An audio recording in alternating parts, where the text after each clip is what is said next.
Bismillahirrahmanirrahim. Assalamualaikum warahmatullahi wabarakatuh. Jadi bersama saya insyaAllah pada hari ini bersama saya Muhammad Radha bin Muhammad, kita akan membincangkan satu tajuk yang menarik, iaitu berkaitan dengan faktor-faktor qiraat Imam Hafs menjadi sangat masyhur pada masa kini. Jadi pada video saya yang lepas, boleh lihat video saya sebelum ini yang mana menunjukkan bahawa 95% bacaan Al-Quran di atas muka bumi ini pada masa kini adalah bacaan Imam Hafs.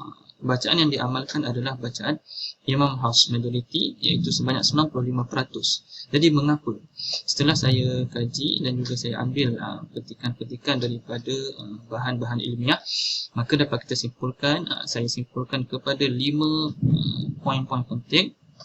Jadi sebelum itu kita kenalkan dulu, Imam Hafs adalah nama beliau Hafs bin Sulaiman Al-Mughirah bin Abi Dawud Al-Asadi Al-Kufi, yang lahir pada tahun 90 Hijriah di Kufah dan meninggal dunia pada tahun 180 Hijrah. Antara kelebihan ataupun pujian Imam Hafs ini adalah disebut oleh Imam Al-Shatibi yang bermaksud, dan Hafs adalah sangat tekun dan sebaik-baik tempat rujukan. Ini adalah kelebihan Imam Hafs. Jadi antara 5 poin yang penting kenapa qiraat Imam Hafs sangat masyhur adalah, yang pertamanya, masyarakat berpendapat qiraat Imam Asim. Imam Asim adalah guru kepada Hafs. Bacaan Hafs ada sedikit berbeza dengan bacaan Syu'bah, iaitu rakan seperguruan beliau. Masyarakat berpendapat qiraat Imam Asim yang merupakan guru Hafs, dan juga Imam Nafi' merupakan qiraat yang paling sahih dan fasih dari sudut bahasa Arab. Jadi apabila masyarakat berpendapat begitu, maka ramai yang mengamalkan bacaan Imam Hafs. Yang keduanya, Imam Abu Hanifah, salah seorang daripada pengasas mazhab yang empat, pengasas mazhab fiqh yang empat, mazhab mu'tabar, iaitu mazhab Hanafi.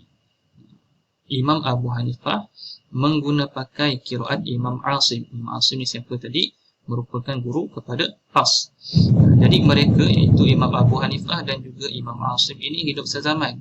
Pemerintah ketika itu juga mempelajari ilmu dan membaca Al-Quran menggunakan qiraat Imam Asim. Jadi antara sebab yang kedua adalah, faktor yang kedua adalah bacaan Hafs ini tersebar luas apabila digunakan oleh salah satu daripada mazhab fiqh yang mu'tabar, iaitu Imam Abu Hanifah. Imam Abu Hanifah, dan pada ketika itu juga pemerintah menggunakan bacaan Imam Asim. Sebab apa? Sebab Imam Abu Hanifah dan juga Imam Asim ini hidup sezaman. Jadi ada juga yang bertanya kepada saya, kenapa orang memilih Imam Hafs berbanding Imam Syu'bah, yang mana kedua-dua ini adalah merupakan murid kepada Imam Asim. Maka boleh tuan-tuan, para penonton, merujuk kepada Facebook saya ada tuliskan beberapa pujian terhadap Imam Hafs ini. Kemudian sebab yang ketiga atau faktor yang ketiga adalah Al-Quran dicetak pada zaman Turki Uthmaniyah menggunakan resam Uthmani. Masa ni kita tahu resam Uthmani ini adalah resam ataupun gaya penulisan yang digunakan oleh Sayyidina Uthman. Jadi pada ketika itu Turki Uthmaniyah mencetak Al-Quran menggunakan resam Uthmani dan menyebarkan Al-Quran itu berdasarkan gaya penulisan resam Uthmani. Jadi seperti mana yang kita tahu, qiraat Hafs sangat menyamai gaya penulisan resam Uthmani dan tidak mempunyai perbezaan yang banyak.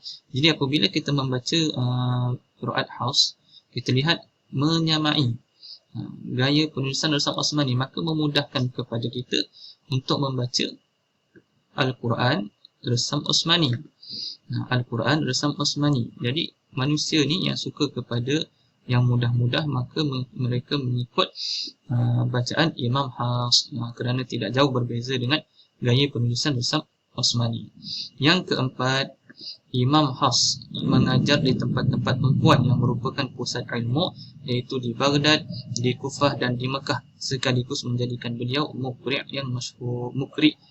masyhur. Jadi pada ketika itu apabila Imam Hafs berada di Baghdad, dia mengajarkan Al-Quran, berada di Kufah beliau mengajarkan Al-Quran, berada di Mekah beliau mengajarkan Al-Quran, maka tersebarlah bacaan beliau di tempat-tempat tumpuan tersebut dan juga menyebabkan bacaan-bacaan beliau tersebar lebih meluas, yang telah disebarluaskan oleh murid-murid beliau.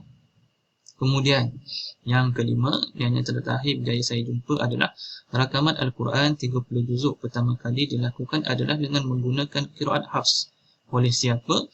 Oleh Syekh Mahmud Khalil Husari pada tahun 1961 Masihi. Jadi apabila rakaman Al-Quran 30 juzuk ini menggunakan qiraat Hafs, maka rakaman tersebut tersebar luas ke seluruh dunia, menyebabkan bacaan Imam Hafs menjadi lebih masyhur, lebih terkenal dan lebih lagi diamalkan pada masa kini, menyebabkan majoriti masyarakat di atas muka bumi ini pada ketika ini 95% menggunakan bacaan qiraat Imam Hafs. Wallahu a'lam. Mudah-mudahan perkongsian kita pada kali ini memberi manfaat dan kita dapat memahami kenapa, apakah sebab, apakah faktor-faktor yang menyebabkan bacaan Imam Hafs ini tersebar luas dan menjadi sangat masyhur dan menjadi amalan majoriti penduduk di atas muka bumi ini. Wallahu a'lam.